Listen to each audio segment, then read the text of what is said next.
Donc tout d'abord, je tiens à vous remercier d'être venus aussi nombreux pour cette première conférence de l'année dans les murs de l'école.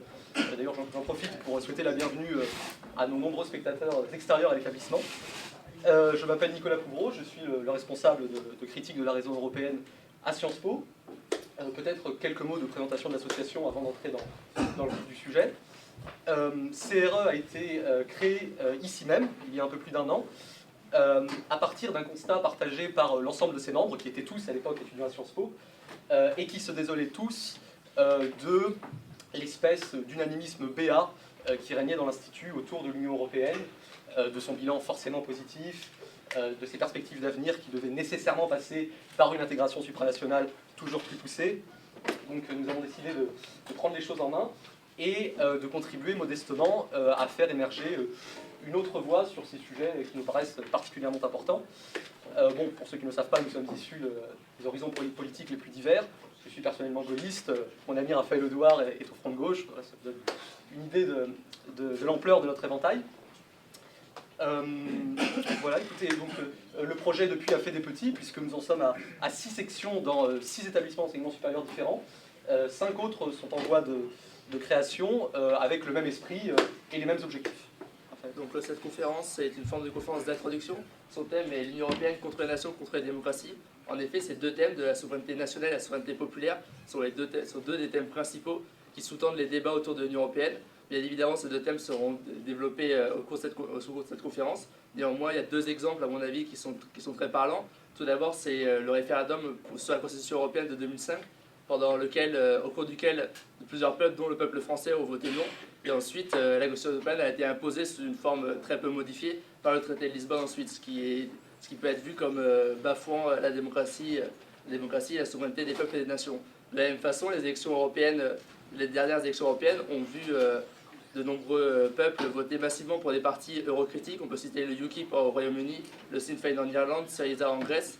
Et malgré cela, malgré la montée en puissance de mouvements critiques envers cette forme d'Union européenne au moins, la politique de l'Union européenne elle continue dans la même direction, ce qui peut nous pousser à nous poser la question de savoir si jamais l'Union européenne respecte réellement la volonté et la souveraineté des peuples et des nations. Alors, quelques mots de présentation de nos invités avant de leur laisser la parole pour de bon.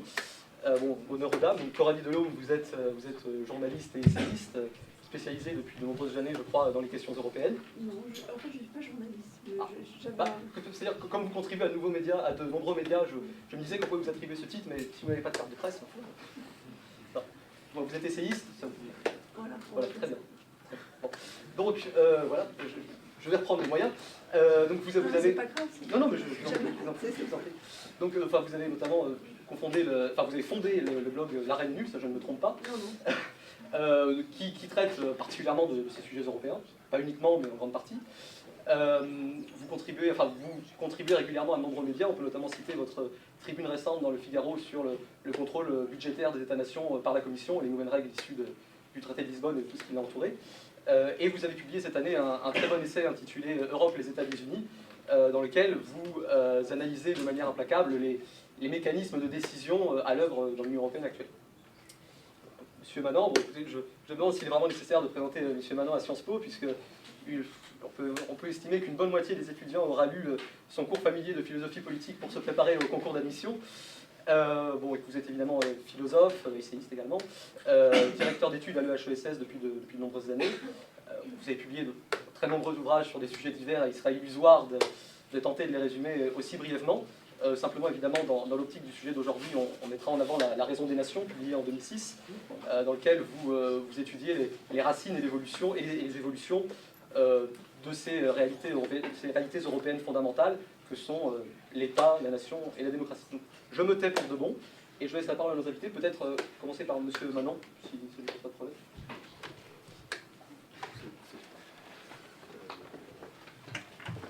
C'est une injonction. Donc j'obéis, même à regret. J'obéis à regret. Bonsoir d'abord. Oui, bon, votre titre est très lourd. Je ne sais plus s'il y avait un point d'interrogation. Nous avons fait cet effort. Bon, d'accord. C'est bien, c'est bien. Mais nation, Europe, démocratie, chaque terme est très chargées de significations diverses. Et comment relier de manière qui ne soit pas immédiatement polémique, qui ne soit pas immédiatement partisane, trois notions aussi substantielles, ou aussi polysémiques, comme on dit peut-être dans ces mots. Nation, qu'est-ce qu'une nation? Titre d'une conférence fameuse de Renan, s'engager dans un essai de définition de la nation nous conduit à refaire l'histoire de l'Europe ou de l'histoire des nations européennes. Ce n'est pas viable ce soir. Comment définir l'Europe que nous entendons ou que nous prétendons construire? Il y a toutes sortes de perspectives. Quant à la démocratie, si nous entreprenons de la définir, eh bien, il est clair que nous rencontrons cet obstacle majeur qu'elle a au moins deux définitions qui sont parfois compatibles, qui l'ont été dans certains contextes, qui peuvent cesser d'être compatibles. L'une étant que la démocratie, c'est l'organisation des droits individuels, la protection et l'organisation des droits individuels ou des droits de l'homme. L'autre définition de la démocratie, ou l'autre moitié de la démocratie, étant que c'est l'organisation du gouvernement de soi par soi du corps politique, le self-government d'une communauté. Bon, donc, il suffit de faire ce très bref parcours à propos de la nation, de l'Europe et de la démocratie pour mesurer à quel point il serait difficile de faire en 20 minutes, puisque je crois, donc déjà en 18 minutes ou 17, pour faire un exposé qui lirait de façon, qui rattacherait de façon cohérente et satisfaisante ces trois notions. Alors ce que je vais essayer de faire, plus simplement, en tout cas qui est davantage dans les cadres de cette réunion, ce que je voudrais essayer de faire, ce serait d'écrire, d'esquisser précisément ce que l'entreprise européenne essaie d'accomplir depuis des décennies et voir les problèmes que cela nous pose. Essayer de décrire ce qui est en train de se passer, ce qui a commencé à se passer il y a des dizaines d'années, ce qui est en train de se passer et ce que nous envisageons de continuer à faire dans les années ou les décennies qui viennent. Donc, quand je dis nous, je veux dire l'entreprise européenne, l'entreprise à laquelle les classes politiques européennes et les opinions européennes, dans leur majorité jusqu'à une date récente, c'était rappelé à l'instant, dans laquelle les classes politiques européennes et les opinions européennes majoritaires jusqu'à une date récente se sont engagées. Alors, question première, quelles sont les notions sur la base desquelles nous entendons organiser de plus en plus exclusivement la vie commune?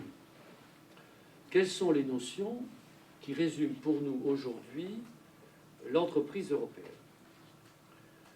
Ce sont des notions, et c'est un point capital, et j'y reviendrai dans la suite, ce sont des notions qui étaient présentes et actives dans l'édification des États-nations modernes, mais qui ont acquis une validité exclusive, étant censées suffire désormais à l'organisation du monde commun. Donc, je crois que le point dont il faut partir pour essayer de voir ce que nous essayons de faire, c'est mesurer que les notions fondamentales sur lesquelles repose l'entreprise européenne aujourd'hui, ce sont des notions qui étaient au cœur de la construction des États-nations, mais qui ont été prélevées en quelque sorte sur cette histoire des constructions nationales pour acquérir une validité exclusive et désormais suffisante. Quelles sont ces notions? Vous les connaissez, je n'apporte rien d'inédit. Ce sont les droits de l'homme d'un côté, les principes et les règles de la concurrence de l'autre. Le but exclusif de l'institution politique européenne, de l'institution que l'on construit, c'est de protéger et de garantir ces droits et ce principe, c'est-à-dire d'organiser ce que j'appellerais l'autorisation d'un nombre illimité d'actions individuelles ou collectives, d'ailleurs indéterminées. Si l'on réduit l'entreprise européenne à ce qui est effectif et efficace, c'est la construction d'une institution politique, d'une grande administration politique, chargée de mettre en œuvre, de protéger, d'un côté les droits de l'homme, de l'autre les règles de la concurrence et du marché. Et protection des droits de l'homme, protection ou garantie des règles de la concurrence et des libres marchés, cela n'est pas un projet d'action, cela n'est pas un projet de réalisation, c'est l'organisation d'un ensemble d'autorisations. Nous autorisons les institutions qui nous gouvernent, le terme ne convient plus, les institutions qui sont construites garantissent que sont autorisées, conformément aux droits de l'homme et conformément aux règles de la concurrence, un nombre illimité d'actions individuelles ou collectives dont le contenu est indéterminé. Alors, une entreprise ainsi conçue suppose évidemment un certain horizon de confiance. C'est cette confiance qui est au cœur de ce qu'on appelle la foi européenne. Avoir foi en l'Europe, qu'est-ce que ça veut dire? Si ça a un sens, c'est une confiance, non pas dans notre action, dans notre capacité d'action, dans nos vertus, comme on disait jadis, confiance dans telle décision courageuse et juste que nous allons prendre ici et maintenant, par exemple décider que la frontière de l'Europe passe là. La confiance dont on parle aujourd'hui, la foi européenne, c'est une confiance dans un processus. Dans un processus qui n'a pas de terme, un processus interminable et dont l'effet est indéterminé, dont le sens est infigurable. Que serait la réalisation sur une surface indéfinie de la garantie parfaite des droits de l'homme et de la libre concurrence? Qui l'imaginera? Donc, processus qui n'a pas de terme, interminable et indéterminé, dont le sens est infigurable, mais dont nous croyons, c'est la foi européenne, que ses effets sont et seront essentiellement bons, puisqu'il repose, ce processus, sur les principes essentiellement bons des droits de l'homme et de la libre concurrence. Donc, si l'Europe, comme on le déplore, et comme on le déplore partout, et d'abord à Bruxelles, est incapable de prendre des décisions politiques, comme on le dit, ce n'est pas le résultat d'une faiblesse accidentelle, que l'on pourrait surmonter par un volontarisme audacieux. Si nous ne parvenons pas à prendre de telles décisions, c'est, si j'ose dire, que nous nous sommes organisés pour ne pas en prendre. L'Europe est une organisation pour ne pas prendre des décisions politiques. Ce n'est pas une organisation qui échoue à prendre, c'est une organisation pour ne pas prendre. Notre perspective exclut la décision qui détermine, qui fixe un résultat, qui fixe une frontière, qui fixe une réalisation. Notre perspective exclut donc l'action proprement dite, l'action courageuse, juste, prudente, mais qui évidemment peut être aussi cette action lâche, injuste, imprudente, risque que les Européens ne veulent plus courir. Ne voulant plus courir le risque d'une action lâche, injuste, imprudente, ils, évidemment, n'ont pas la chance de pouvoir accomplir des actions courageuses, justes, prudentes. Nous ne voulons plus courir le risque de l'action proprement dite. Bref, nous n'avons pas confiance dans notre action, mais nous avons foi dans le processus. C'est la foi européenne. Voilà, si vous voulez, dans un dé à coudre, le cœur, je crois, de la difficulté de l'Europe, cœur que les Européens, partisans comme adversaires ou critiques de la construction européenne, ont de la peine à cerner, mais qui me paraît central dans la situation que nous vivons.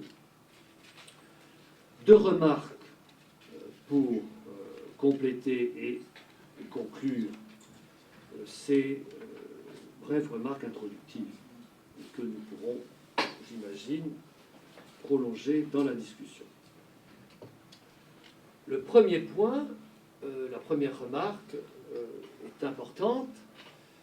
Elle est oubliée par tout le monde, ou par beaucoup, ou par la plupart, et en particulier par ceux qui font reposer, disons, la bonté de l'Europe sur un contraste supposé avantageux avec, disons, les lourdeurs ou la malfaisance des États nationaux, des États-nations. Nous prétendons laisser derrière nous l'État-nation, nous prétendons échapper aux lourdeurs écrasantes de l'État-nation, à la main lourde de l'État-nation, mais ce que nous faisons consiste précisément à reprendre et à élargir sur une échelle inédite l'ossature même de l'État-nation. C'est-à-dire, je le rappelle, je l'ai dit en commençant, une administration centrale qui protège les droits et la libre circulation de tout ce qui peut bien circuler, que ce soit marchandises, idées, citoyens ou producteurs.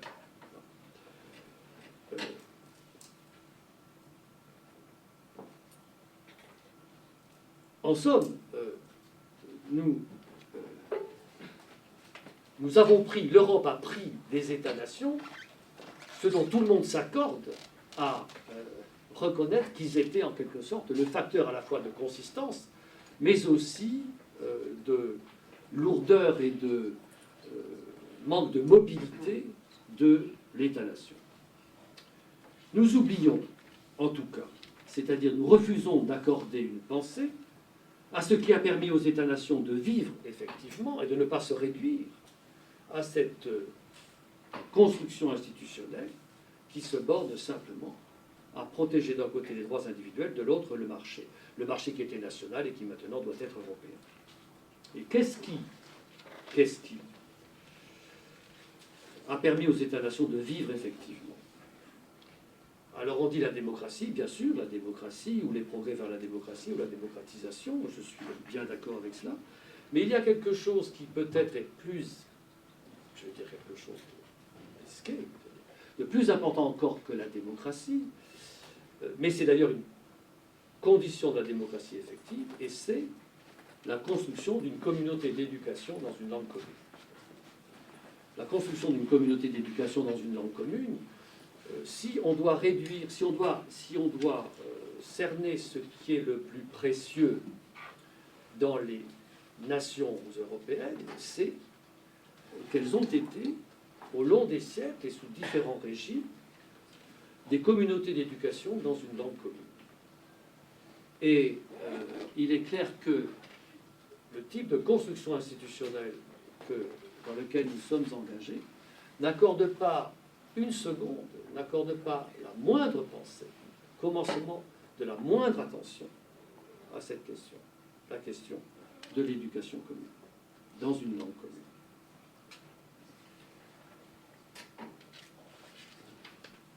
Seconde et dernière remarque qui est qui relève, je dirais, de la politique plus immédiate, c'est que nous faisons confiance à un processus que nous contrôlons entièrement ou souverainement, dans la mesure où c'est nous qui fixons les règles, nous encore une fois, la classe qui fixe les règles, ou l'administration qui fixe les règles.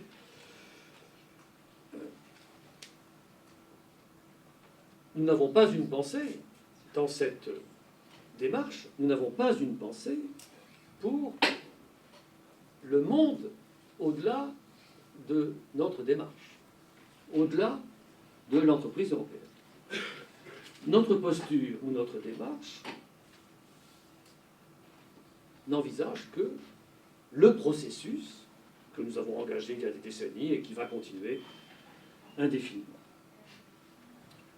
Nous supposons donc que nous ne serons jamais forcés d'agir effectivement pour protéger efficacement le processus que nous organisons. Ce qui veut dire en pratique que nous supposons que notre façon de faire s'imposera par imitation,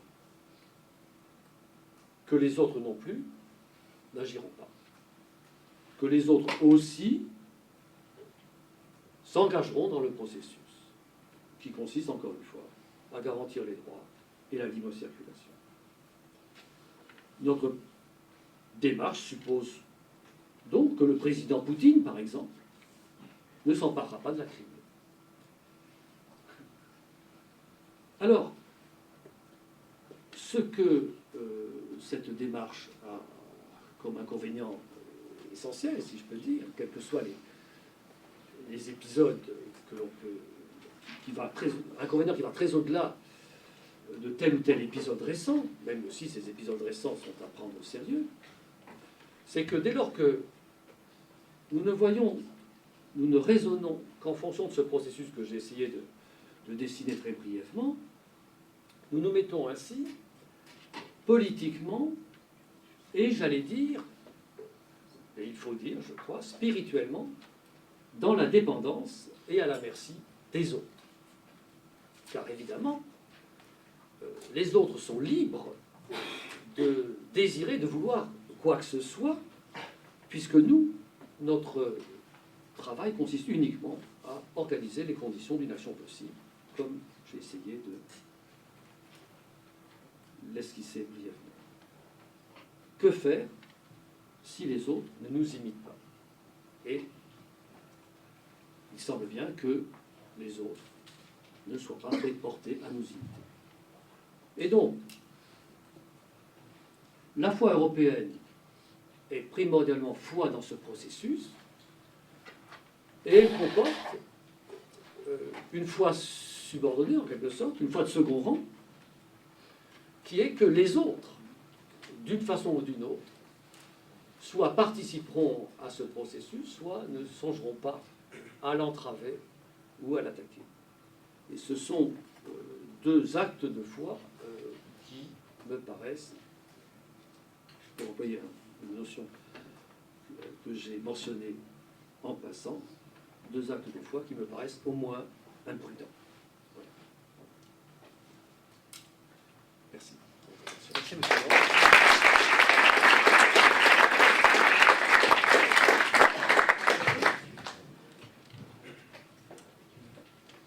Madame Leroux. Je prenne la suite, opération difficile. Moi, je vais commencer par me présenter brièvement, mais c'est pas pour raconter ma vie, c'est juste pour essayer d'expliquer pourquoi je me suis intéressée à l'Union européenne. En fait, je suis effectivement pas journaliste. Moi, au départ, j'étais blogueuse et j'étais associée à notamment au magazine Marianne 2 en ligne. Et j'écrivais un peu sur tout, c'est la vie politique en général qui m'intéressait. Et de plus en plus, j'ai été amenée à... Moi, j'ai toujours écrit un peu sur l'Europe. Mon tout premier article, je me souviens, c'était sur l'euro. C'était il y a longtemps.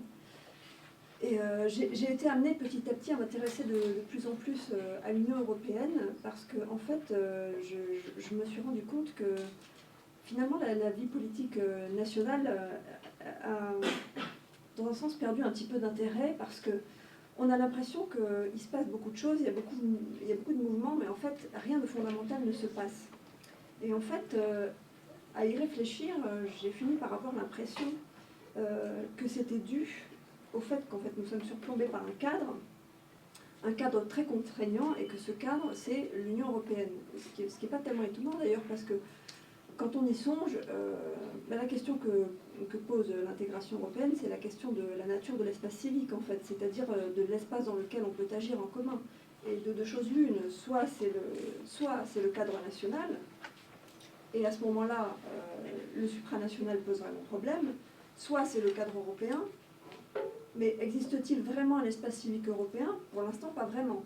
Donc on est dans un espèce d'entre-deux qui fait que finalement, l'action politique est cadenassée, en fait, verrouillée par le haut par cette construction européenne. Mais en fait, je pense que c'est pas fortuit, c'est quelque chose qui résulte du projet originel des pères fondateurs, Et comme l'a dit Pierre Manant, je pense que cette Europe, elle est complètement dépolitisée, mais tout ça, ça a procédé d'une volonté.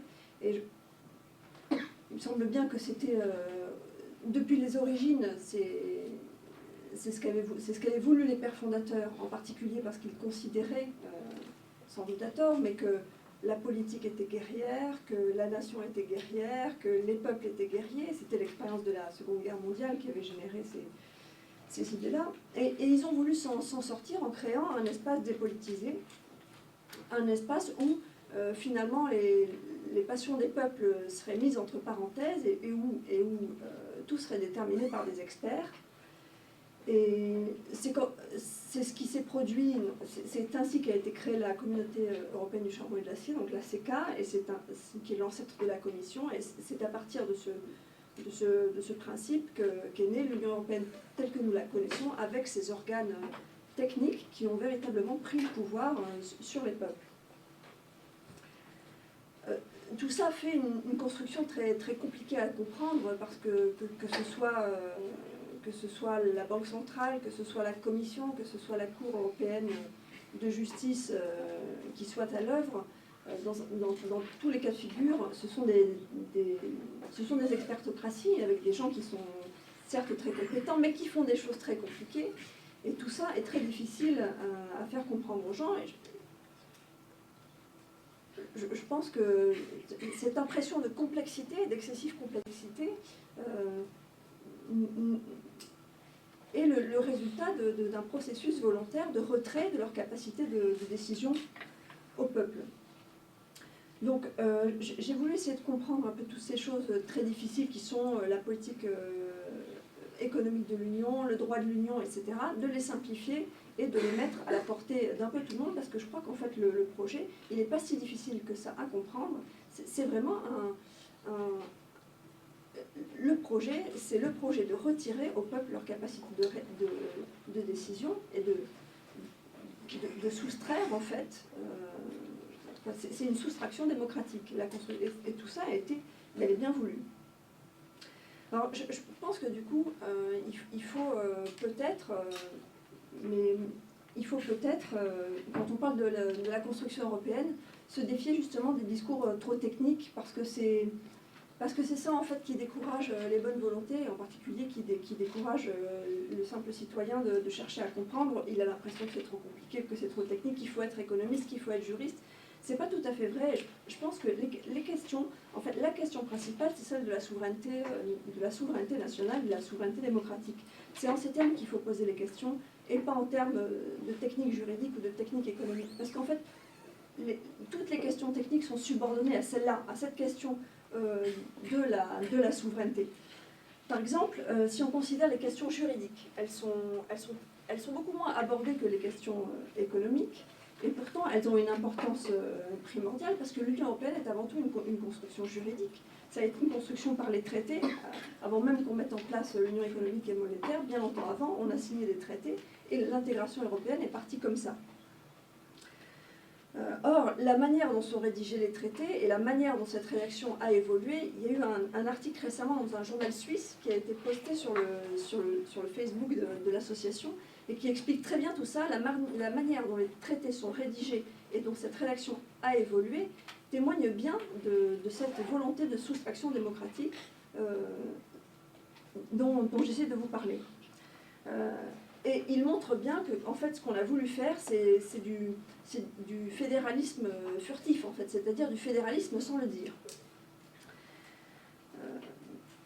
Et pourtant, et d'ailleurs, enfin, justement d'ailleurs, la manière dont sont rédigés les traités témoigne de cette volonté de mettre la main sur tout, et en particulier sur tout ce qui est politique. Je ne sais pas s'il y a des gens ici qui ont lu le dernier livre de Frédéric Lordon sur la monnaie unique. Pardon ? Frédéric Lordon explique très bien ça dans son bouquin, que y compris dans le domaine de la politique économique, parce qu'il est économiste, la manière dont sont rédigés les traités influe directement et comment dire, cadenasse la politique économique pour toujours. En fait, ce sont des éléments de politique économique qui sont figé dans des textes à valeur quasi constitutionnelle, parce que les traités, au bout du compte, ce sont des textes à valeur quasi constitutionnelle, ce qui est un non-sens en soi. Parce que le propre d'une politique économique et d'une politique publique en général, c'est qu'elle s'adapte aux circonstances. Donc là, il y a un certain nombre de choses qui ont été figées dans les traités, comme par exemple la nécessité de lutter contre l'inflation avant toute chose, et quelles que soient les circonstances, qui est un non-sens. Je veux dire, par exemple, en ce moment, vouloir lutter contre l'inflation, ça ne veut rien dire, il n'y a pas d'inflation.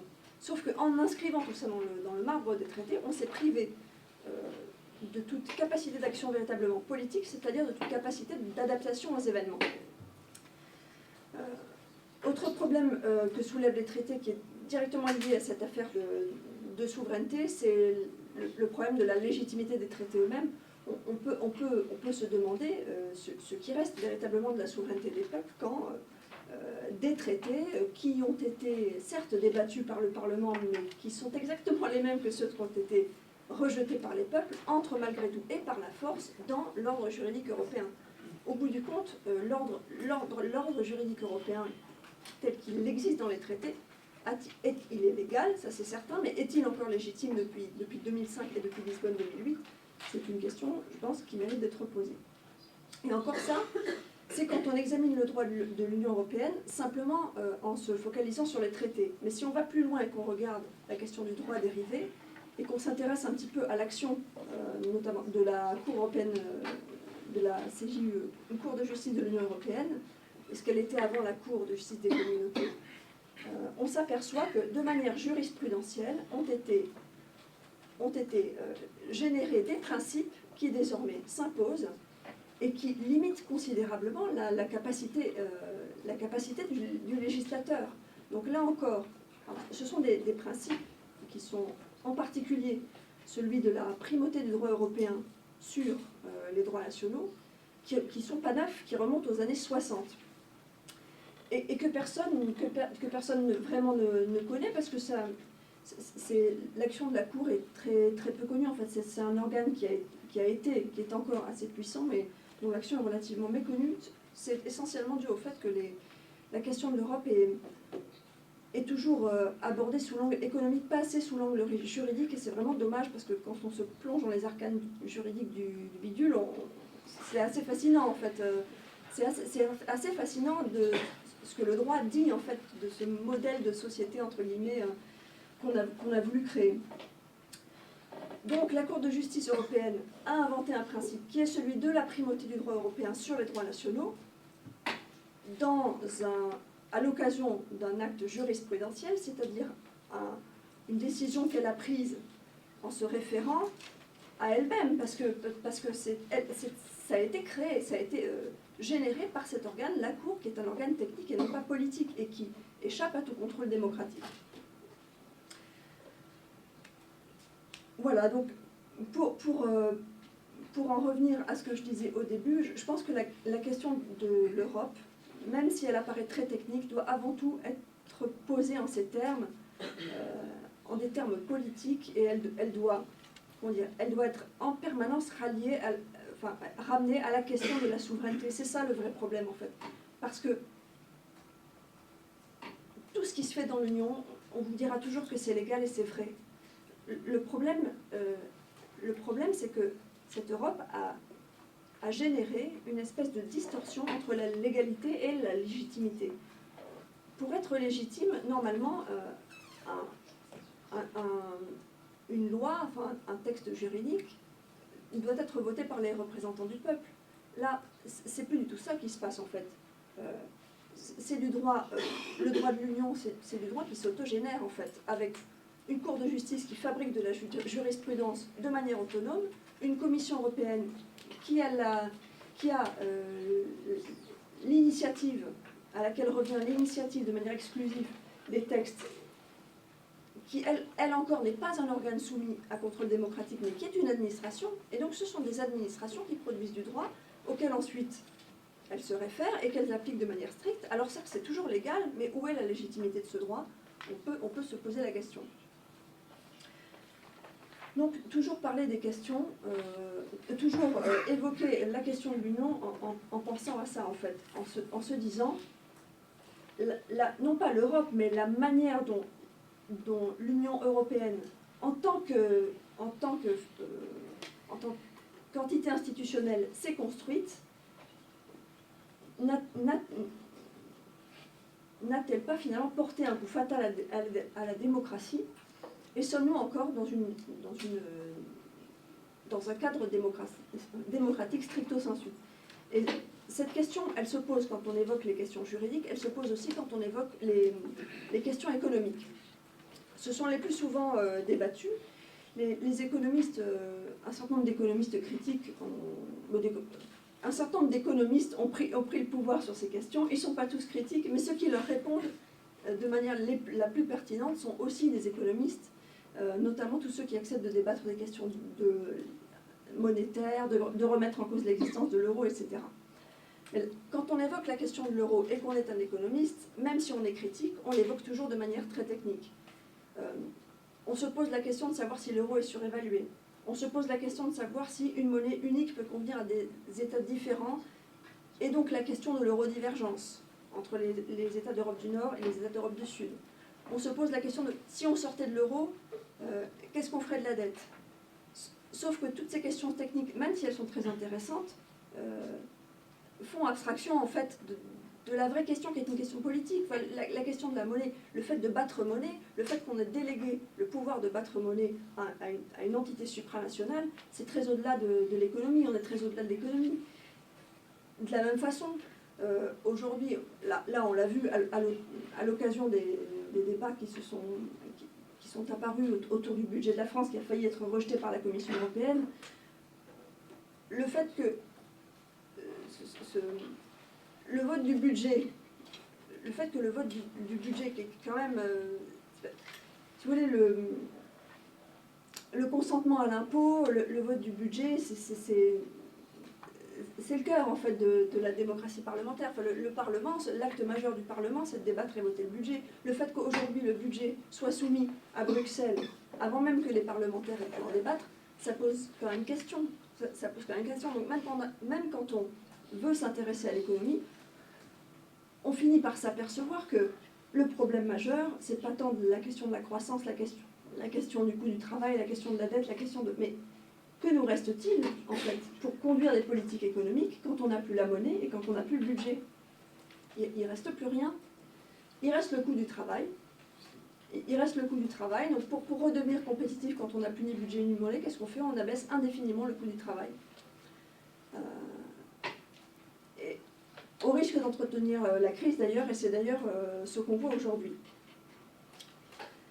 D'ailleurs, j'imagine que ça doit bien faire plaisir à ceux dont justement Frédéric Lordon, dont je parlais tout à l'heure, nous dit qu'ils sont désormais nos seuls et uniques banquiers, c'est-à-dire les marchés de capitaux, parce que si l'intérêt du capital, c'est que le capital soit rémunéré, pas le travail. Nécessairement, les marchés qui sont nos banquiers et qui donc ont ce moyen de pression sur nous, du fait que ce sont eux qui déterminent les taux d'intérêt, ils vont nous conduire à mener des politiques économiques qui sont favorables à la rémunération du capital bien plus qu'à celle du travail. C'est assez naturel.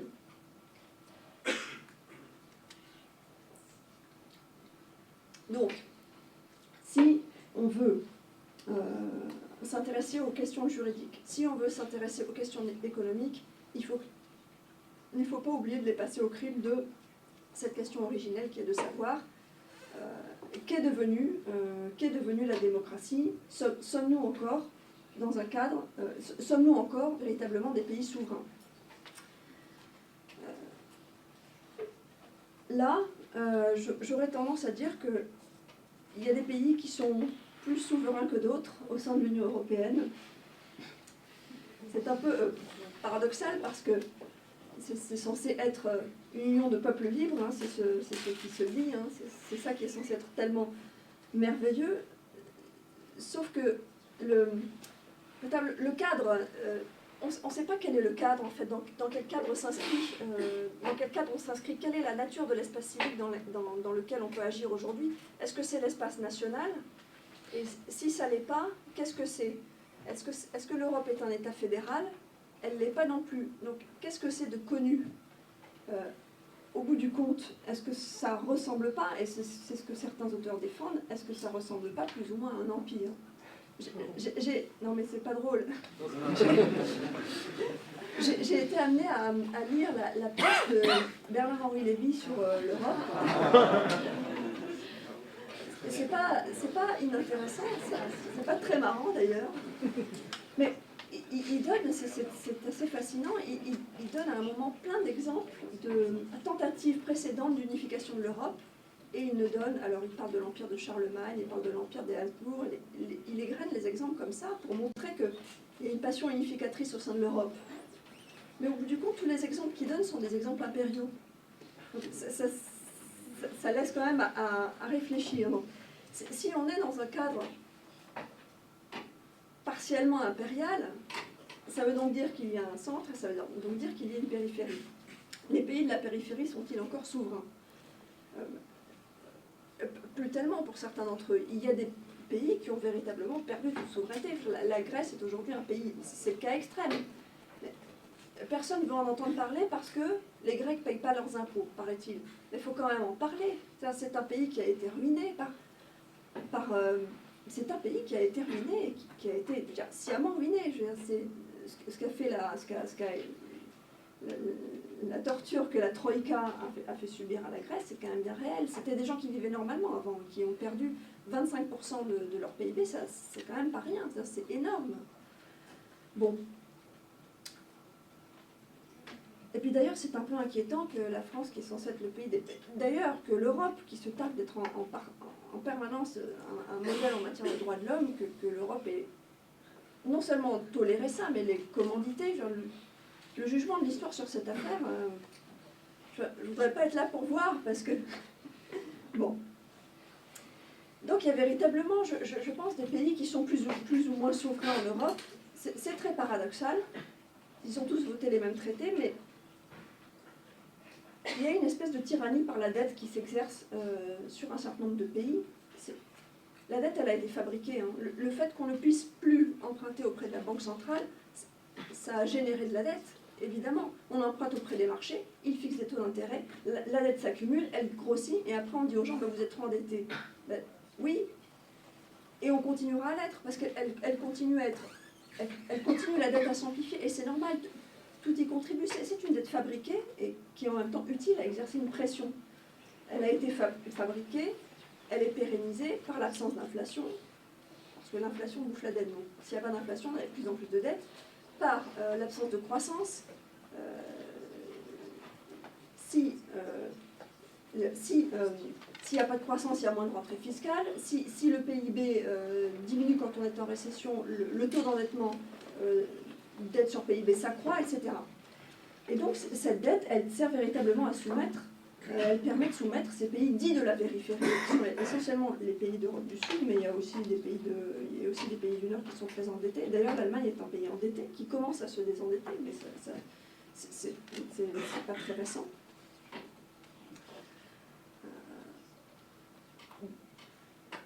Donc voilà, on est dans une situation où un certain nombre de pays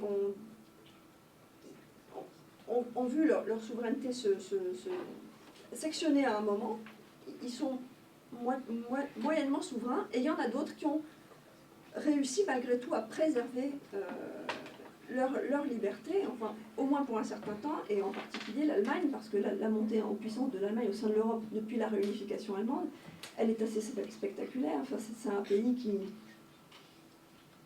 C'est un pays qui d'abord parce qu'il a une cour constitutionnelle très sourcilleuse, a réussi à préserver sa souveraineté, mais qui en plus, à la faveur de la création de l'euro, est devenu surpuissant, parce que l'euro créé sur le modèle du Deutschmark, ça a favorisé de manière considérable l'Allemagne, et puis ensuite, géopolitiquement, ça l'a mise au centre du continent, et pour finir, l'élargissement de l'Europe à l'Est a donné à ce pays une manne en termes de main-d'œuvre, parce que l'Allemagne désormais sous-traite un certain nombre de sous-ensembles de son industrie aux pays d'Europe centrale et orientale, et ce qui lui permet d'avoir une industrie hyper compétitive grâce à toute cette zone de sous-traitance. Et donc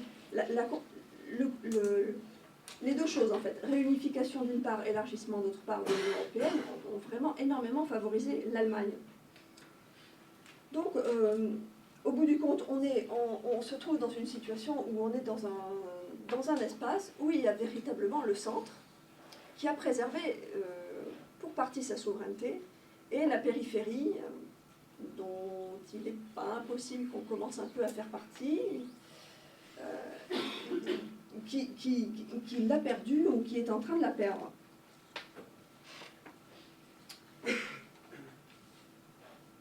D'ailleurs, je vais finir sur ça parce que en fait, je pense que c'est un grave problème on a un problème avec l'Allemagne en fait. C'est pas très politiquement correct de dire ça, mais c'est un pays qui a beaucoup de mal à gérer sa propre puissance. Probablement, moi j'ai cru à la théorie des anglo-saxons qui disent que l'Allemagne est un hégémon réticent. La notion d'hégémon réticent étant définie comme ils sont de fait hégémoniques économiquement, mais par choix, ils ne souhaitent pas être hégémoniques politiquement, et donc ils ont de la peine à assumer le leadership que leur puissance économique leur donne. J'ai cru à ça, je me demande s'ils sont encore si réticents que ça. L'Allemagne a de manière très intelligente mis le grappin sur les institutions européennes, qui étaient au départ supposées être des ensembles technocratiques, mais qu'elle a su mettre à son profit. Il suffit de voir comment elle a trusté toutes les institutions. Elle a mis à la tête du Parlement européen un Allemand, à la tête, j'ai noté tout ce qu'elle a, la présidence de la Banque européenne d'investissement, la présidence du mécanisme européen de stabilité, et quand elle n'a pas la présidence de tel ou tel organisme, elle nomme des gens originaires de pays qui lui sont fidèles. C'est pas un secret de dire que Angela Merkel a voulu que ce soit Jean-Claude Juncker qui soit président de la Commission européenne, d'abord candidat du Parti populaire européen pour la droite, puis ensuite président de la Commission. De la même façon, c'est elle qui a voulu que le Premier ministre polonais, là, je ne sais pas comment il s'appelle, Tusk, devienne président du Conseil. Au bout du compte, je pense qu'au départ, et c'est encore largement vrai, l'Europe qui a été imaginée par les pères fondateurs mettait à l'honneur des organes, par défiance véritablement vis-à-vis de la démocratie, des organes techniques, lesquels se sont partiellement autonomisés, et on l'a beaucoup vu avec la Banque Centrale Européenne et son président Mario Draghi, qui a vraiment acquis, dans ses diverses interventions aux États-Unis ou ailleurs, il a vraiment acquis le prestige d'un chef d'État. Quand il parle, tout le monde se met au garde à vous, sauf Angela Merkel. Donc, d'un côté, ces structures techniques qui ont pris le pouvoir parce qu'elles ont été créées pour ça, et d'un autre côté, l'Allemagne, qui, mine de rien, elle, est pour rester un État-nation relativement puissant et qui est en train de mettre le grappin sur ces institutions techniques, ce qui n'est pas totalement incohérent, vu qu'il est difficile de croire que sur le long terme, des administrations puissent exercer vraiment le pouvoir politique. Donc, est-ce que ce sera... Qu'est-ce qu'on a devant nous? Une expertocratie ou un quasi-empire sous domination allemande, ou un peu des deux? Voilà. C'est la question, c'est une question que j'arrive pas à trancher, mais en tout cas, elle pose vraiment de manière saillante la question de la souveraineté des nations, des peuples, et donc de la démocratie. Voilà, j'espère que je n'ai pas été trop longue.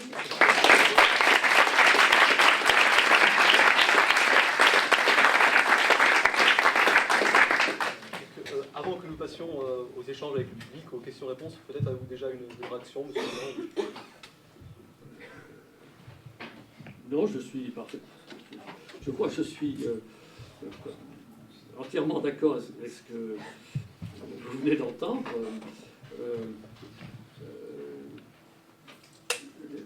tous les éléments seraient à reprendre parce qu'ils sont fondamentaux, comme les éléments de politique économique figés dans des documents à valeur constitutionnelle. Ça, c'est quand même quelque chose de très étonnant, parce que ça consiste à transformer, je dirais, des éléments de doctrine économique, de théorie économique, qui sont en principe soumis à la discussion, en documents qui commandent la vie des gens. Ça, en principe, le pouvoir d'une idéologie était en principe réservé aux États que l'on nommait à une époque totalitaire. Alors je ne vais pas dire que l'Europe est une organisation totalitaire, bien sûr, mais ce qui est troublant, c'est quand même, en effet, la construction d'un bloc idéologique qui est malgré tout imposé au nom de la grande bonne action qu'est la construction de l'Europe. Une certaine doctrine économique qui a sa valeur dans certaines limites, mais qui a été véritablement absolutisée. Par exemple, le principe de concurrence, qui est enfin, n'entrons pas dans ce sujet, mais enfin qui demande à être traité avec beaucoup de nuances, a été complètement dogmatisé. Bon. Donc ceci est en effet quelque chose d'extrêmement important que vous avez souligné. Alors, bon, sur le budget, sur la monnaie, bien sûr. Alors, la question de la Grèce est extrêmement intéressante, en effet. Je trouve, comme vous, que l'opinion européenne a été d'une incroyable grossièreté à l'égard de la Grèce. Parce que quand même, ce pays, on l'a introduit en fanfare, comme une grande victoire de l'Europe, la Grèce de Périclès. Bon. On l'a gavé de crédit. On l'a gavé de crédit, il en a fait l'usage qu'il en a fait. Bon. Et puis, mécontent de l'usage qu'il en avait fait, on lui a retiré ses crédits. Donc ça consistait, si vous me permettez cette métaphore, cette comparaison familière, à introduire quelqu'un dans le magasin de whisky, à lui ouvrir les bouteilles, et ensuite à le mettre au pain sec et à l'eau parce qu'il a trop bu. Tout ça, dans toute cette affaire, malgré tout, alors encore une fois, les Grecs ont leur tort, bien sûr, mais la conduite de l'Europe a été d'une totale irresponsabilité. D'une part, irresponsabilité dans la façon dont on a accueilli la Grèce, et incroyable brutalité dans la façon dont on lui a mis la tête sous l'eau. Et l'absence totale de réaction, ou presque totale de réaction, en Europe, sauf dans une mince frange, qu'on peut dire, de la gauche, une certaine gauche qui voit un argument pour dénoncer le pouvoir du capital, que sais-je, mais je dirais le citoyen ordinaire, de centre-droit, centre-gauche, aurait eu de quoi se plaindre, malgré tout, parce que on ne traite pas un pays de cette façon. C'est un acte de violence caractérisé sans aucune espèce de justification véritable, sinon en fonction des critères dogmatisés que vous avez très bien évoqués. Voilà. Mais On peut passer aux questions de la salle maintenant. On va passer à un micro. Vous avez posé vos questions. Ensuite, il y a un retour de l'intervenant. Et sinon, on a fait passer dans la salle une feuille pour les gens qui voulaient recevoir la newsletter pour avoir les contacts. Donc, je pense que tout le monde l'a eu, mais si vous ne l'avez pas eu, je pense qu'elle continue à circuler. Voilà, là. Est-ce que quelqu'un a déjà une question? Oui, là-bas, plusieurs. Très bien.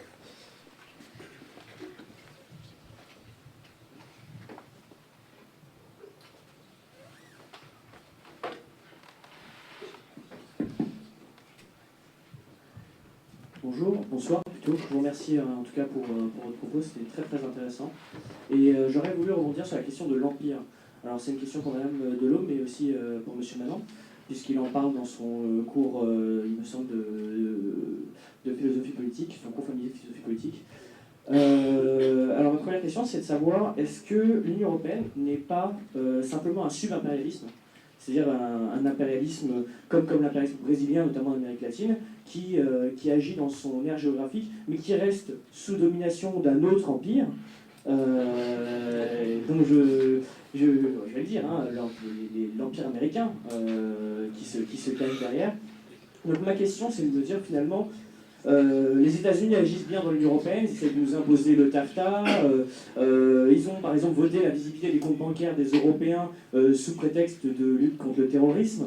Ils agissent aussi en dehors de l'Union européenne, quand on soumet la dissuasion nucléaire au bouclier antimissile, comme l'a fait M. Hollande à Chicago, quand on fait voter la loi Rothschild, et puis certains poseront la question de l'agent américain Monet, mais ce n'est qu'une interrogation.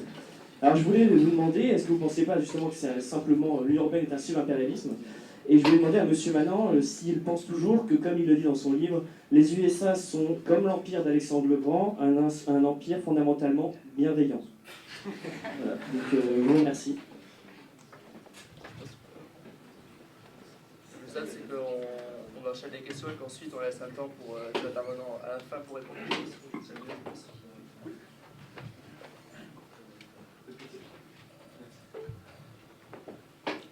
Bonjour, j'avais une question plus sur la souveraineté.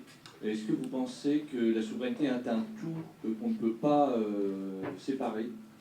Est-ce qu'on peut librement se transférer une partie de sa souveraineté à un organe supranational qui pourrait peut-être être plus pertinent pour répondre à certains défis du monde global? Ou est-ce que finalement on doit choisir entre tout et rien, tout au niveau national, tout au niveau supranational? Est-ce qu'il n'y a pas des défis au-delà des déclinaisons pratiques qu'on a vues avec leurs mauvais côtés? Est-ce qu'il n'y a pas des problèmes qui doivent être résolus au niveau supranational et qui nécessitent qu'une part de notre souveraineté soit librement abandonnée à ces organisations supranationales? Quelqu'un d'autre pour l'instant? Passez là-bas.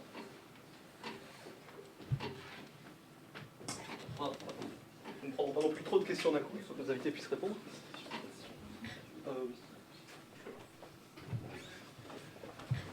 Alors, moi, j'aimerais revenir sur la question de la démocratie.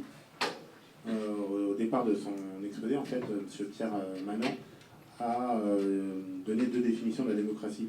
Et j'aimerais savoir si, finalement, c'est pas cette question qui est fondamentale, c'est-à-dire que la première définition de la démocratie ne serait pas juste la définition du libéralisme politique, l'accroissement des droits individuels avec les droits de l'homme, et que non seulement cette définition en fait, du libéralisme politique n'est pas totalement antidémocratique, mais en plus, est-ce que c'est pas ça la logique de l'Union européenne?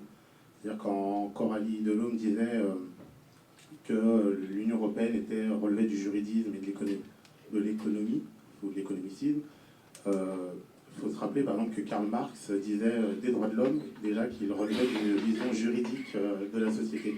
Donc est-ce que finalement l'Union européenne n'est pas juste l'incarnation de la logique du libéralisme politique et j'ai envie de dire du libéralisme économique derrière?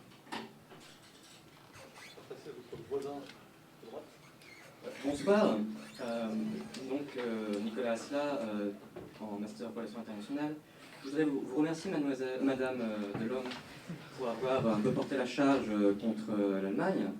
Je pense que c'est une tradition française qui s'est un peu perdue de, disons, regarder avec méfiance notre voisin de l'Est. Et notamment, les dates sont assez concluantes, puisqu'ils sont tout le monde 2014, anniversaire marquant. Mais cet affrontement doit être notamment collectif. Et cette idée réellement d'une hégémonie, d'un hégémone qui a été conceptualisée, mais je crois un peu, peut-être, en tout cas, qui mériterait d'être reconceptualisée au regard de la particularité du pouvoir allemand en Europe. Est-ce que peut-être vous pourriez, je m'adresse aux deux invités ici, nous donner plus de précision, notamment sur les ressortissants, la source de ce pouvoir allemand en Europe, car j'imagine que M. Manan, bien sûr, vous pensez tout de suite à la Boétie, l'idée que une servitude que nous imposons par rapport à l'Allemagne ne peut être que volontaire, et d'autre part, ne peut être fondée que sur des mécanismes, que sur des intérêts très, très précis. Et voilà, et dans une seconde partie de ma question, j'aimerais savoir si éventuellement, l'une ou l'autre des intervenants, vous avez déjà pensé à des mécanismes concrets ou de façon à peut-être reprendre le pouvoir et lutter contre ce pouvoir allemand en Europe? Je vous remercie. On va peut-être laisser nos intervenants répondre. Ce sera un peu compliqué.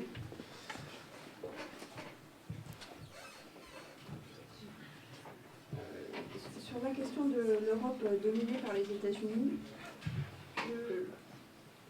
je pense que c'était plutôt oui avant la réunification allemande. Je pense que maintenant, la question se pose un peu différemment parce que les Allemands, ils choisissent quand même. Et en plus de... Alors, c'est Barroso qui disait ça, l'ancien président de la Commission, que l'Europe était un empire non impérial, autrement dit, un empire sans armée, sans violence armée, etc. Mais c'est vrai que la défense a été déléguée à l'OTAN. Mais au bout du compte, c'est un peu... il y a un peu un partage des tâches, quoi. L'OTAN fait la défense et puis le moteur économique, c'est l'Allemagne. Mais ça permet à cet ensemble de pas avoir à supporter les coûts de sa défense. Les Allemands, ils fabriquent des armes, mais c'est pour les vendre. Donc c'est tout bénef pour l'instant. Je pense pas que ce soit... En plus de ça, je sais... Il y a un auteur qui est très très intéressant, qui mérite d'être lu. Il publie des articles dans la revue Le Débat. Il s'appelle Tony Korn. C'est un Américain. Alors il dit des choses affreuses sur l'Allemagne, mais il peut se permettre de les dire parce qu'il est américain, donc il est réputé non germanophone, 100% non germanophone. Et lui explique que à terme, il risque quand même d'y avoir une confrontation entre l'Allemagne et les États-Unis, parce que les États-Unis se trouvent aujourd'hui dans la situation d'être le moteur économique du monde. La croissance est ralentie partout. Eux, ils fabriquent énormément de monnaie pour essayer de doper leur économie, mais je veux dire, ils ne pourront pas tirer la croissance mondiale éternellement. Et d'ailleurs, le Trésor américain s'en est ému du fait que l'Allemagne ait une politique économique qui soit systématiquement de type austéritaire. Le FMI s'en est ému, etc. Donc, est-ce que l'Europe est sous tutelle américaine? Il est possible, enfin en tout cas, il y a des auteurs qui disent que potentiellement il y a des sources de conflits naissantes entre les Allemands et les Américains qui pourraient finir par avoir des intérêts divergents. C'est plausible. En tout cas, il faut creuser cette question. Comme moi, personnellement, je suis un peu inquiète de l'évolution de l'Allemagne, et en plus c'est un pays qui est très étrange, parce qu'il est en train de se suicider démographiquement, c'est un pays qui se suicide. Voilà, comme a pu le faire la Russie au moment où elle allait très mal, un pays qui cesse de faire des enfants, c'est un pays qui se suicide. Donc cette évolution est un peu paradoxale et inquiétante. Donc se focaliser sur l'impérialisme américain maintenant, c'est pas forcément le bon moment. Voilà. Oui, je peux ajouter un mot. Je crois en effet que, si j'en dire, c'est vraiment pas le moment de se focaliser sur l'impérialisme américain. Parce que c'est le moment où l'État du monde subit plutôt le contre-coup du retrait américain plutôt que des excès de l'action américaine. Bon, juste un mot sur l'Empire bienveillant. Je me souviens du plaisir que j'ai eu à écrire cette formule en pensant à tous les grincements de dents qu'elle allait susciter. J'admets que c'est une formule à l'emporte-pièce. Je crois qu'elle reste justifiée si on compare l'Empire américain aux empires qui l'ont précédé, et qu'elle est particulièrement justifiée malgré tout pour les Européens. Il ne s'agit pas de revenir toujours sur les plages de Normandie, mais franchement, un pays comme la France il n'a qu'à se, pour l'essentiel, qu'à se féliciter de l'action de l'Empire américain dans le monde. Ça, je crois que... Et en général, les pays européens. Si j'étais guatémaltèque ou bolivien, certainement j'aurais une perspective différente. Mais voilà, on ne peut pas... Tout le temps, comment? C'est pas entendu. Ça mérite un débat. Oui, ça mérite un débat. Nous aurons une autre fois. Alors, et l'autre, c'est pas le sujet, l'autre question, tout de même, que vous évoquiez, l'Allemagne et les États-Unis, c'est quand même très embêtant que entre l'Allemagne et en général les pays européens et les États-Unis, il y ait un tel différentiel de force militaire. Parce que quand même, bon, on sait bien que les États-Unis, le budget militaire américain, c'est la moitié du budget militaire mondial. C'est beaucoup. Le budget militaire européen est en train de disparaître, purement et simplement. Il y a de plus en plus, si vous prenez un tableau, on trouve ça partout maintenant, des tableaux des différents pays européens, les 2 tiers ou les 3 quarts des pays européens n'ont pas véritablement d'armée, n'ont plus simplement d'armée. Donc il y a 3 pays, à peu près, 3,5, en ajoutant l'Italie, qui ont des restes d'armée, qui ont des éléments opérationnels, disons plutôt qu'à proprement parler une armée, et des éléments opérationnels qui ne peuvent fonctionner qu'avec la logistique et les informations américaines.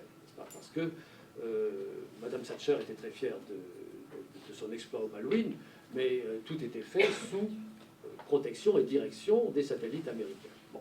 De même, j'admire beaucoup nos soldats au Mali et en Centrafrique. Je trouve que c'est une des actions du président Hollande que j'approuve, mais ils ont besoin, eux aussi, du soutien logistique et disons, du contrôle de l'information et du renseignement que permet le réseau américain. Donc, cette disproportion qui devient hurlante entre la puissance militaire américaine et le complet abandon de l'instrument militaire par les Européens produit d'abord, je ne sais pas ce qu'il en sera des intérêts, mais produit d'abord une dissonance de perspective sur le monde qui est criante, parce que quelqu'un qui a d'énormes moyens militaires comme les États-Unis et des pays qui n'ont aucun moyen militaire sauf sous la protection de la puissance américaine ne peuvent pas conduire une politique tant soit peu,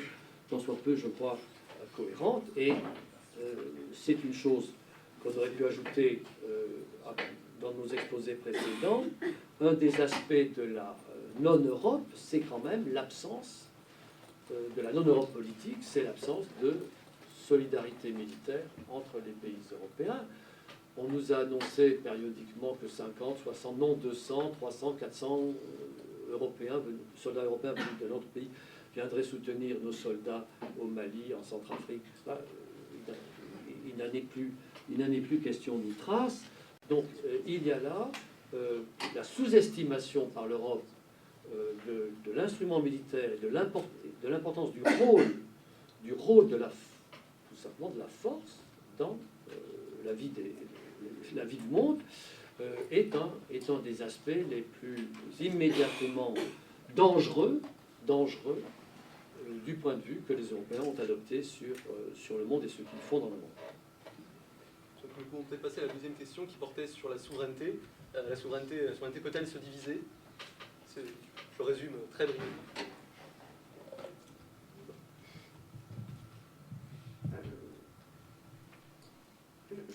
Je pense que on peut faire des choses en commun sans avoir recours à la méthode supranationale ou fédérale furtive. On peut faire des choses en commun sur le mode de la coopération. Ça s'est parfois fait quand la France et l'Allemagne ont construit Airbus. Il n'y a pas eu, à proprement parler, de partage de souveraineté. Enfin, à un moment, si on décide de faire des choses en commun, tout en restant souverain, il faut se dire qu'à n'importe quel moment, on peut reprendre ses billes. Or, la méthode de construction de l'Union européenne actuelle ne permet pas de reprendre ses billes. Tout le monde marche d'un même pas et c'est marche ou crève, quoi.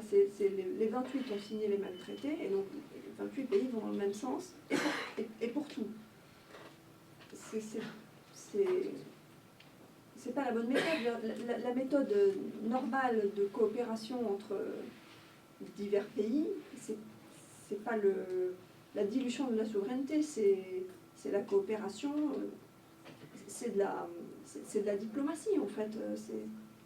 Soit on construit un État fédéral et auquel cas la délégation de souveraineté elle sera très, très vaste, mais à ce moment-là il faut le dire et on se retrouvera avec un espace civique de substitution qui sera non plus la France mais qui sera l'Europe et dont on sera véritablement les citoyens et dont on aura la possibilité de déterminer l'avenir et le présent aussi.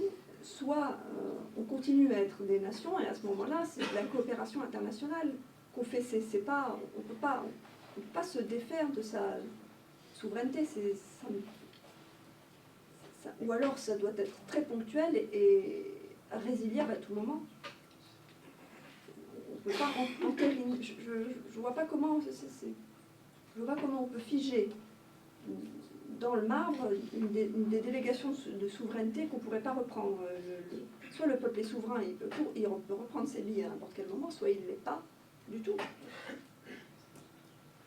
Si je permets d'ajouter, l'argument que vous évoquiez, qui paraît effectivement frapper au coin du bon sens, que les problèmes sont mondiaux et sont à une échelle qui va très au-delà des nations, mais ces problèmes sont très au-delà de l'échelle de l'Europe, comme le problème du climat.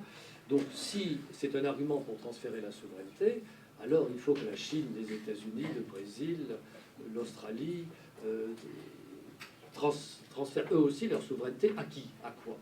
Et c'est là qu'on est fort dépourvu, parce que personne ne peut dessiner l'image de l'institution mondiale qui pourrait raisonnablement gouverner le monde. Nous rencontrerions les difficultés de l'Union européenne à la puissance 10. Donc cet argument que les problèmes sont mondiaux, donc le gouvernement doit être mondial, c'est un argument qui, je crois, n'est pas solide. En revanche, c'est évidemment un argument pour la coopération, comme vous disiez, internationale, pour la diplomatie, et pour une prise de conscience commune des problèmes, mais qui peuvent être résolus seulement par chaque corps politique. Comment dire? Ce corps politique prenant lui-même la mesure du problème et en décidant le plus possible conformément à ces vues et aussi à ses intérêts. Sans quoi, il n'est pas possible d'avoir une action durable, raisonnable, il n'y a plus que des contraintes. Et alors, le point de vue, comment dire, sur cette question de la souveraineté, comment dire, les adversaires de la notion de souveraineté s'en font une idée délibérément extravagante. Ils considèrent que les souverainistes ou ceux qui défendent la souveraineté considèrent que l'État souverain décide de tout dans son ère de souveraineté. Et ils se disent, mais vous vous rendez compte, c'est avec la dépendance réciproque, comme si la dépendance réciproque était une chose récente, comme si au XIXe siècle, au XVIIIe siècle, au XVIe siècle, on n'était pas dépendant, par exemple, de l'or, des conséquences de l'or et de l'argent du Potosi. Bon. Donc, il ne faut pas confondre souveraineté et autarcie, indépendance totale. La souveraineté signifie simplement que tel corps politique décide librement, c'est-à-dire les institutions constitutionnellement habilitées à prendre ces décisions, décident, les institutions de ce corps politique décident de la manière dont on fait face aux nécessités et aux dépendances. La souveraineté n'a d'une certaine façon rien à voir avec la question de l'interdépendance et de la mondialisation. Dire la mondialisation interdit la souveraineté, c'est un non sequitur parfait. Parce que la mondialisation, ce qu'on appelle ainsi, signifie un certain changement des mouvements du monde, mais cela ne change rien à la nécessité pour chaque acteur du monde d'être libre agent de ce qu'il fait, de ce qu'il a fait. Donc, je crois que c'est un point important, encore une fois, parce que beaucoup de nos concitoyens qui sont eux aussi troublés par ces abandons de souveraineté sont très impressionnés par l'argument de la mondialisation et de la défense. Mais encore une fois, les nécessités, l'État souverain est bien obligé d'y faire face. Ce qu'on appelle les nécessités, qui ne sont peut-être pas toujours aussi nécessaires qu'on le dit, mais en tout cas, la question de la souveraineté ne consiste pas, enfin, proposer la souveraineté, défendre la souveraineté ne consiste pas à nier l'interdépendance. Mais c'est simplement, ça consiste à dire que bien, nous, Français, nous, Luxembourgeois, nous, Anglais, eh bien, nous allons décider de la façon dont nous faisons face à ces nécessités, à ces contraintes qui, évidemment, pèsent sur les hommes. Personne n'a jamais, les hommes n'ont pas une souveraineté absolue sur leurs conditions de vie, n'en ont jamais eu, n'en auront jamais. Alors, je crois me souvenir que la troisième question portait sur l'antagonisme possible ou supposé entre le libéralisme politique qui fait partie de l'ADN, en quelque sorte, de l'Union européenne, et le principe démocratique, compris en tant que possibilité d'expression de la volonté collective. Je ne sais pas lequel d'entre vous veut commencer. Une question. Peut-être M. Manon. Oui, vous avez raison. Enfin, on peut dire qu'en effet, la protection des droits de l'homme, la libre concurrence, c'est le libéralisme, et que la seconde définition, c'est plus proprement la démocratie. En même temps, vous voyez comment aujourd'hui, c'est au nom de la démocratie que, je dirais, l'attachement emphatique aux droits de l'homme s'exprime. Donc, je crois que vous choqueriez beaucoup des militants des droits de l'homme si vous leur disiez, au fond, vous êtes des libéraux. Alors, vous auriez peut-être raison de dire ça, mais leur réaction, que j'imagine, mais je crois que vous m'accorderez que c'est plausible, leur réaction dit aussi quelque chose. Donc, je crois vraiment que il y a eu un changement de sens de la démocratie qui va très au-delà simplement d'un découpage des deux parties de la démocratie. Les droits de l'homme sont devenus une référence suffisante. Pour le libéralisme, la protection des droits était un aspect d'une construction institutionnelle pour un meilleur gouvernement.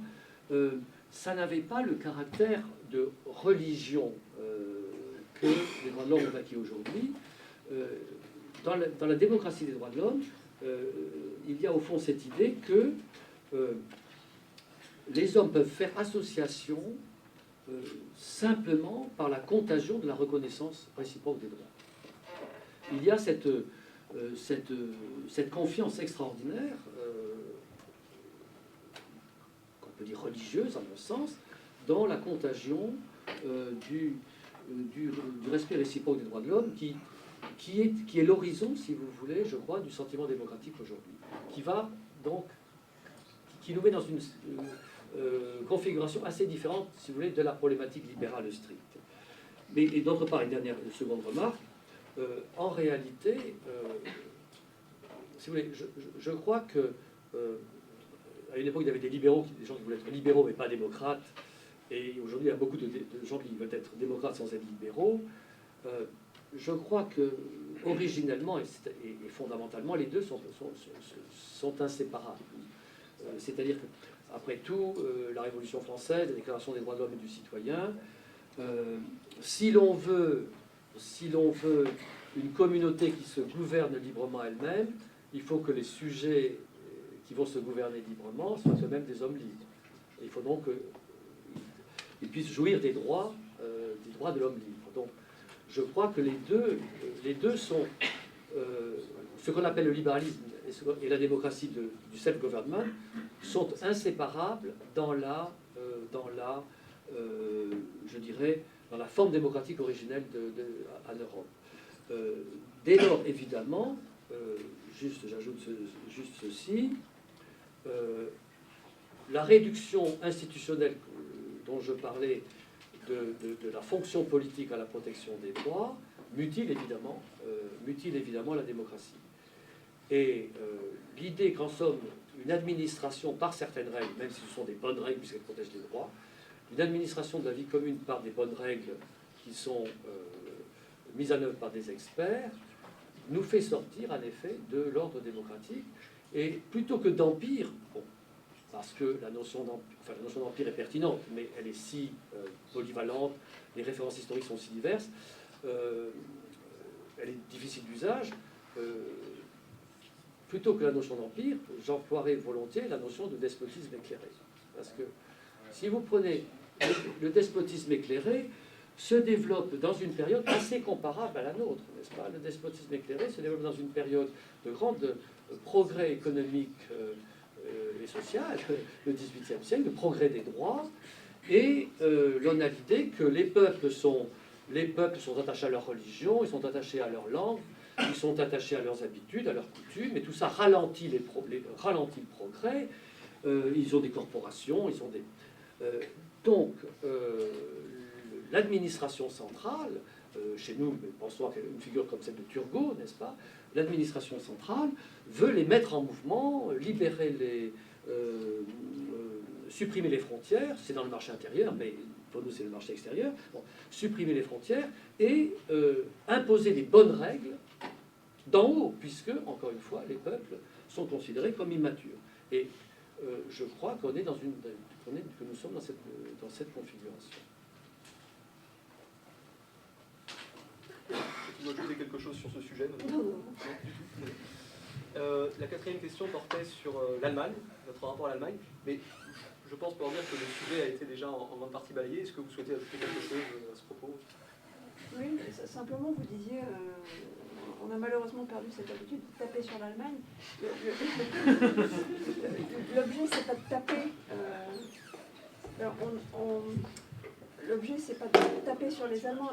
Il faut voir aussi qu'au départ, on leur a quand même fait le cadeau de l'euro, qui est une monnaie qui a été imaginée pour contenir la puissance allemande après la réunification de l'Allemagne, et qui est une monnaie dont on leur a fait le cadeau de la structurer sur le modèle du mark.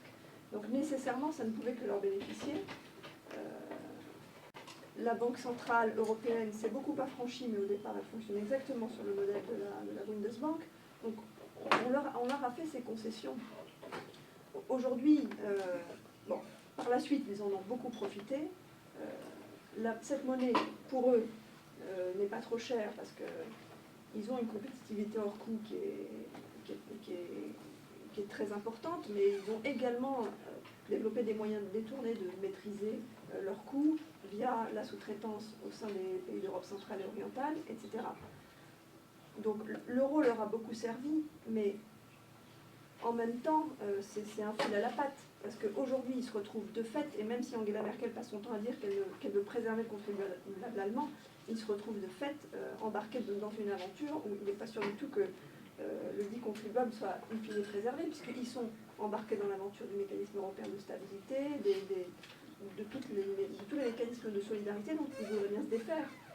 C'est vrai qu'on a l'impression qu'ils veulent le beurre sans payer l'argent du beurre, puisqu'ils veulent pouvoir bénéficier de l'euro sans faire acte de solidarité quand c'est nécessaire, mais au bout du compte, ils défendent leurs intérêts de nation, ce qui n'est pas tellement étonnant. Ce qui est étonnant, c'est que nous ne défendions jamais les nôtres. C'est surtout ça. C'est exactement ce que je voulais dire, c'est-à-dire que ce qui ne m'étonne pas, ce ne sont pas les actions des Allemands. L'Allemagne agit de façon tout à fait rationnelle, cohérente. C'est le fait que nous ayons fait à l'origine le cadeau de l'euro à l'Allemagne, le fait que nous n'ayons plus la volonté de conduire cette bataille culturelle, cette bataille cette notion vraiment de construire l'identité et l'altérité et savoir où s'arrête l'intérêt de la France et ceux de l'Allemagne. Et cette distinction-là, je pense que nous avons beaucoup perdu dans les 80. C'est surtout que, quel que soit leur choix, on ne s'y oppose jamais. Jamais. Et en ça, on parle du couple franco-allemand. Bon, il est très déséquilibré, on voit bien qu'il porte la culotte, mais en même temps, on est de très mauvais alliés. Parce que cette espèce de... Dans la notion d'hégémon réticent, il y a, même si je suis plus totalement sûre qu'elle soit valide, il y a quand même l'idée de réticence. Donc au bout du compte, ils se retrouvent en première ligne sans que jamais on ne s'affronte à eux, et donc ils sont là avec leur surpuissance un peu, qu'est-ce qu'on fait? Bon. Et Nous, on ne fait jamais entendre la voix de la France. C'est ça qui est inquiétant. Mais pour ça, il faudrait avoir les moyens C'est bon, de... pardon. C'est bon. Pour ça, il faudrait avoir du poids, et c'est-à-dire le seul moyen de rentrer dans un rapport de force politique avec l'Allemagne, c'est de leur dire soit on fait ce que nous on dit, soit on sort. Et ça, il n'y a aucun homme politique qui... Enfin, il y en a, mais ils ne sont pas pouvoir. C'est le seul moyen. Alors pour faire changer l'Allemagne, c'est de rentrer dans un rapport de force. Oui, c'est de rentrer dans un rapport de force. Nous allons peut-être prendre une ou deux questions supplémentaires, auxquelles nous ajouterons nous-mêmes une ou deux questions, c'est difficile de choisir. Donc nous rendions la salle à 21h. Est-ce que je vais aller par là? Vous m'excuserez.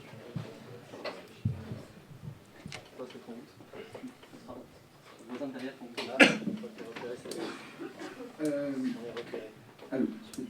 Est-ce que vous ne pensez pas que plus qu'une volonté hégémonique d'un État ou d'un groupe d'États sur un autre, il s'agit donc dans le processus européen d'une sorte de consensus global entre les grands groupes politiques et les grands groupes administratifs, technocratiques, donc, qui tous biberonnés aux mêmes dans les mêmes écoles, commerce, etc. Aurait donc un consensus sur un certain type de décisions à prendre, notamment économiques, qui serait fondée sur une vision libérale radicale du monde, et donc un consensus sur des actions qui mèneraient à un suicide de l'État dans sa dimension politique. Et donc est-ce que vous ne pensez pas que ce serait plutôt ça qui se joue derrière le processus européen, plus qu'une volonté de confrontation entre les nations, une volonté d'impérialisme un peu... J'avais l'impression que certains parlaient un peu d'une lutte franco-allemande, un peu à la Napoléon III contre Bismarck. Est-ce que vous pensez pas que c'est plutôt une espèce de consensus de certains grands décideurs autour de positions politiques qui impliquent un suicide de l'État politique?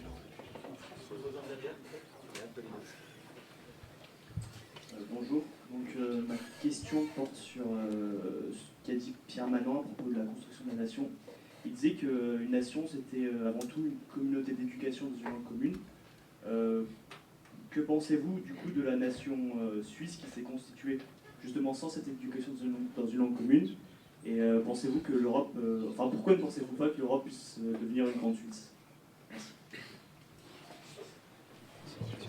On aura 21h. Et nous ajouterons aussi une question de notre côté qui servira de conclusion lorsque vous aurez répondu aux deux premières, puisqu'il faut que nous rendions la salle à 21h. Une question, un peu naïve mais fondamentale.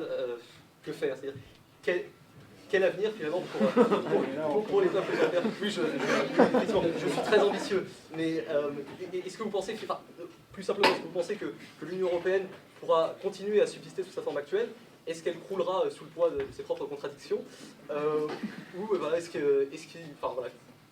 quelles sont vos modestes préconisations?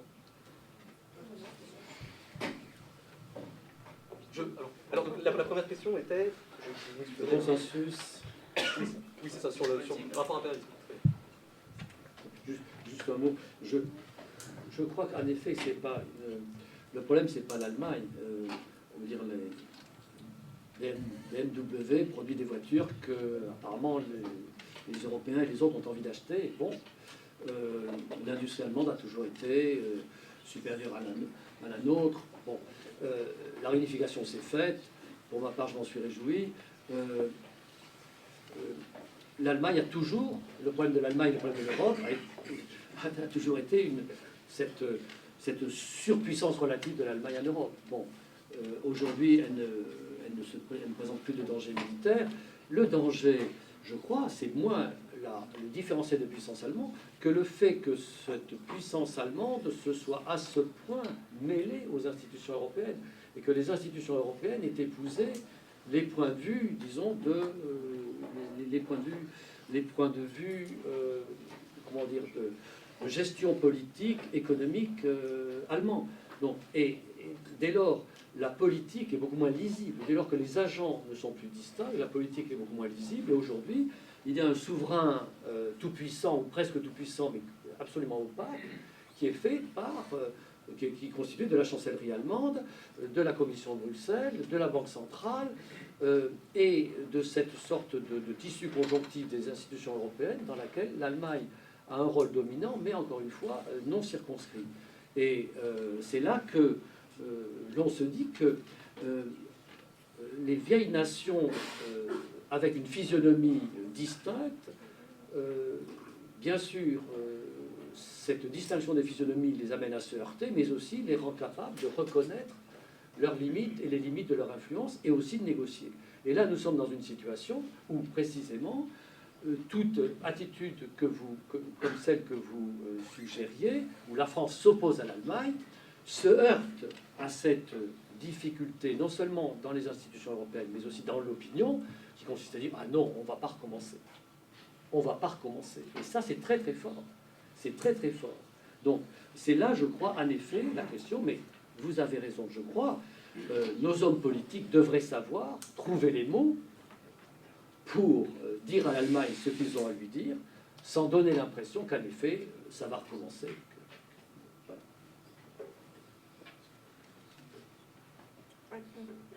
Sur la question des élites, peut-être? Oui, oui, il y a une sorte de sécession élitaire, oui, c'est sûr. Enfin, le simple fait qu'il soit possible dans un pays que le Parlement soit à ce point déconnecté de ses mandats pose problème. Par exemple, quand il était question de rédiger une constitution européenne, la loi de modification de la Constitution qui visait à rendre possible la ratification de ce traité, elle a dû être validée par 90% des députés. Et au final, c'est 55% de non quand même. Ça pose vraiment problème. Et le pire, ça a été après le vote de Lisbonne. Pardon. Excusez-moi. C'est un problème franco-français, c'est pas un problème européen. De quoi, c'est le Parlement français qui a voté les Pays-Bas.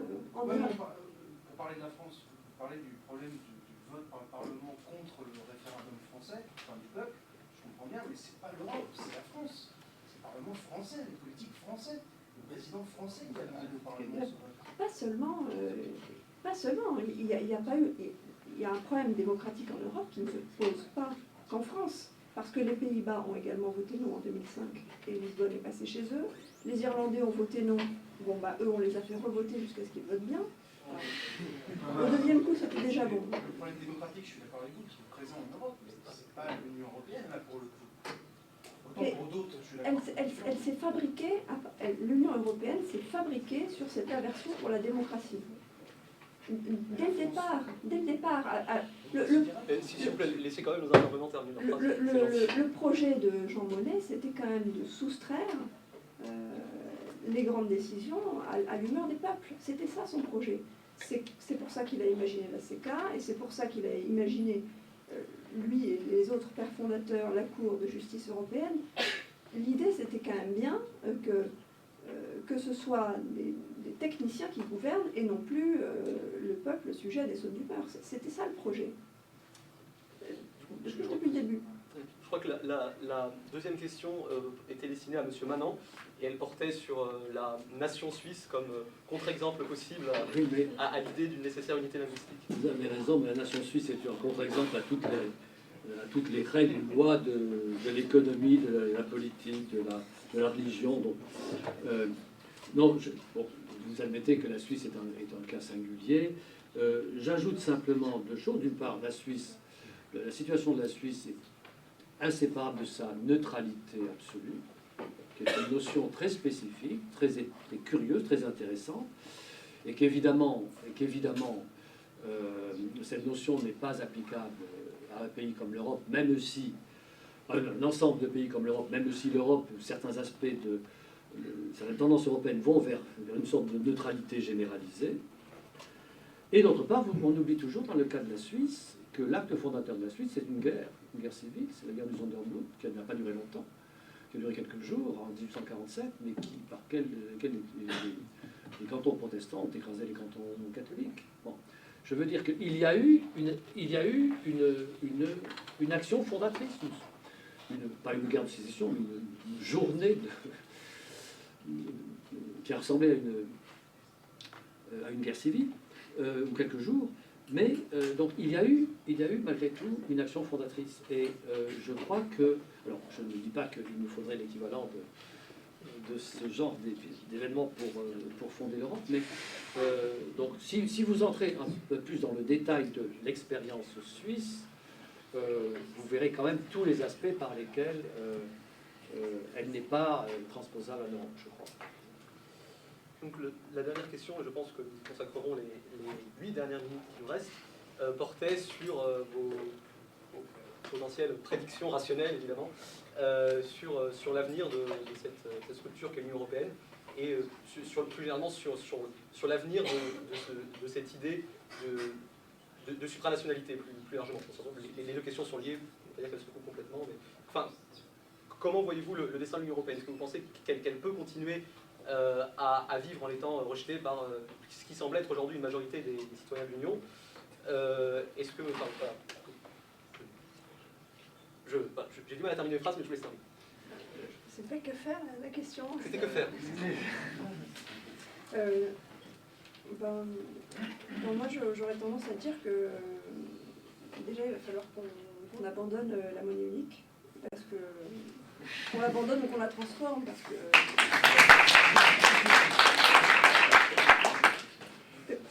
économiquement, elle ne me paraît pas viable, et d'autre part, elle pose toujours ce problème de la souveraineté. Il y a presque une dimension identitaire dans la monnaie. On regarde les billets, il n'y a pas un visage. On n'a pas réussi à s'accorder sur un visage. Il y a quand même bien un problème avec ça. Et puis bon, c'est une aberration économique. On est 18 à partager cette monnaie. On est 18 pays complètement différents. Ouais, je pense qu'il faudrait commencer par abandonner ou amender en profondeur cette création. Il y a des économistes qui ont des propositions alternatives. Moi, je ne suis pas plus économiste que ça, mais je pense que si on ne la quitte pas, elle va nous péter au nez. Donc il serait plus sûr de la quitter tranquillement. En même temps, j'ai peu d'espoir que ça se passe, parce qu'on a l'air d'être embarqué dans un truc qui nous entraîne un peu malgré nous, et personne ne veut sortir, quoi. Personne ne veut prendre la décision de dire « Ah ben c'est moi qui détruis l'Europe ». C'est ça en fait qui fait peur, c'est de porter la responsabilité historique de la destruction de ce qui était quand même au départ une belle idée. Mais malgré tout, avoir sacralisé un instrument de politique économique, c'est un peu étrange, et je pense pas qu'il soit impossible, aussi impossible que ça de l'abandonner. Je pense même que c'est souhaitable. Après, il faut éplucher le droit européen et toiletter tout ça, et puis il faut qu'on extirpe les éléments qui condamnent à la supranationalité à marche forcée, quoi. C'est pas possible. La réécriture des traités ou du traité est aussi indispensable. Mais c'est vrai que la plupart des gens qui critiquent l'Union européenne actuelle disent qu'il faut sortir de l'euro comme si c'était la solution ultime. Mais en vérité, c'est presque vrai, parce que si ce symbole, en fait, ce symbole qu'est la monnaie unique, ce symbole du fédéralisme à bas bruit, en fait, s'effondrer, ce serait l'édifice entier qui serait secoué. Voilà. Juste à cause des disparus dans les États, dans les villes, donc Pas seulement. parce que Monsieur Ballon, prends l'exemple du franc, la Creuse et l'île de France, il y a des disparités incroyables. Pourtant, le franc n'a jamais posé de problème d'union entre la Creuse et la France. Parce que c'est une nation. Absolument. Du coup, c'est ça une question. Il y a un vouloir vivre ensemble. Voilà. Absolument, je suis d'accord avec vous. on va peut-être laisser Monsieur Manon répondre. Ce sera notre mot de la fin. Non, le mot de la fin, je crois que il y a d'abord, toutes les classes politiques européennes depuis des dizaines d'années, sont engagés dans une action qui devait produire certains résultats, qui ne produit pas ces résultats. Et les êtres humains en général n'aiment pas reconnaître leur tort, ou qu'ils se sont trompés. Mais là, c'est vraiment impossible d'imaginer que cette immense machine humaine va reconnaître ses torts, Donc je crois que nous allons continuer, que l'Union européenne va continuer de se traîner, de s'enfoncer, de jouer ces jeux ridicules, comme on l'a vu récemment autour du budget français entre Paris et Bruxelles, où les deux partenaires sont ridiculisés l'un et l'autre, et l'un par l'autre, avec un discrédit chaque jour croissant de la vie politique, à la fois discrédit de l'Europe, de l'idée européenne et de la vie politique dans les nations. Alors, que faire? Bon, s'agissant de l'euro, je dirais, je partage vos éléments d'analyse. Maintenant, qu'est-ce qu'il faudrait faire aujourd'hui? Que ce fut une erreur de faire l'euro, je le crois. Maintenant, peut-être que ce serait aussi une erreur de le quitter, je ne sais pas. En tout cas, tout cela dépasse ce que je peux maîtriser. Ce que je crois on peut demander, c'est que la classe politique européenne commence à admettre que l'État fédéral, l'Europe fédérale, cela ne se fera pas. Cela ne se fera pas. Cela fait des dizaines et des dizaines d'années que l'on dit que ça va se faire demain. On voit bien que cela ne se fera pas. Et donc, le début du redressement est dans la prise de conscience dans les partis centraux, que leur argumentaire est absolument indéfendable. Il n'y aura pas ce saut dans l'union qu'ils nous promettent depuis des décennies.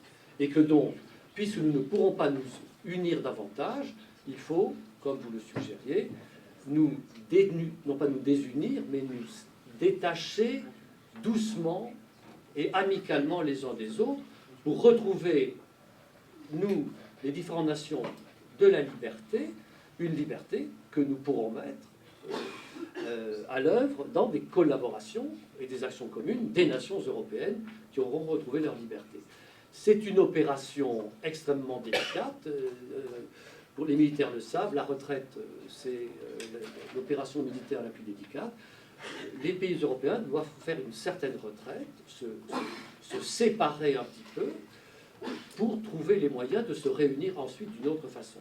Et j'admets que ce qui aurait été de toute façon très difficile, quelles que soient les circonstances, est rendu encore plus difficile par l'existence de l'euro, qui rend en effet cette démarche, qui me paraît la seule raisonnable, extrêmement difficile à conduire. Très bien. Bah, écoutez, je vous remercie. Donc